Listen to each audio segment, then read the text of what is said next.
Viewers, আসসালামু আলাইকুম। কেমন আছো তোমরা সবাই? আশা করি ভালো আছো। আমি আজকে নতুন আরও একটি ভিডিও নিয়ে তোমাদের সামনে হাজির হয়েছি।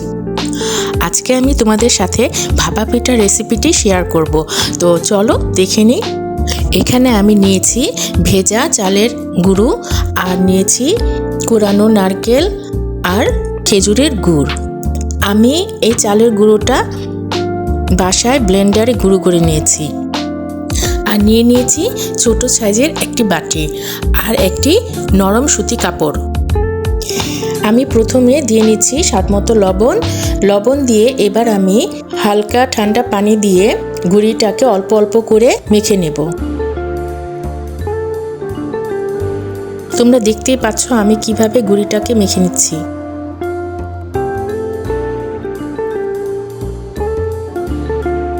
এবার মাখানো হয়ে গেলে আমি একটি ছোট ছিদ্রযুক্ত চালনির সাহায্যে গুঁড়িটাকে চেলে নিব।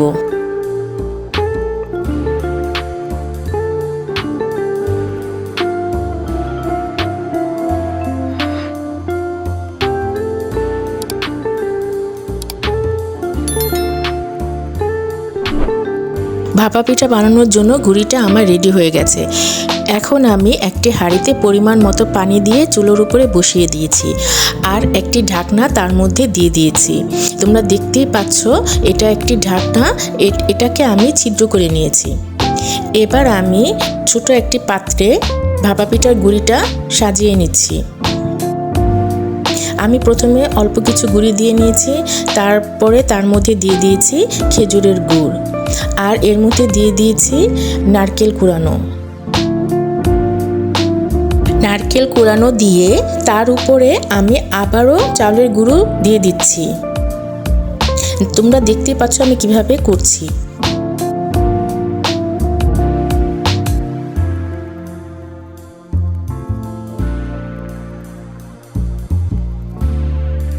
এবার আমি পাতলা কাপড় দিয়ে ভালোভাবে বাটিটাকে মুড়ে হাঁড়ির মধ্যে দিয়ে দিচ্ছি।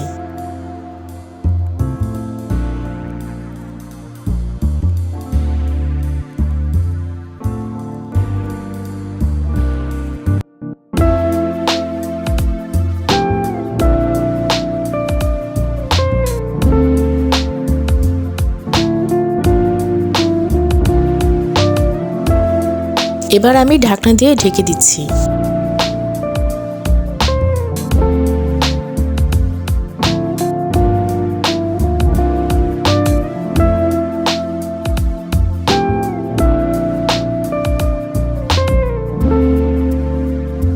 এই তো আমার ভাপা পিঠাটি তৈরি হয়ে গেছে।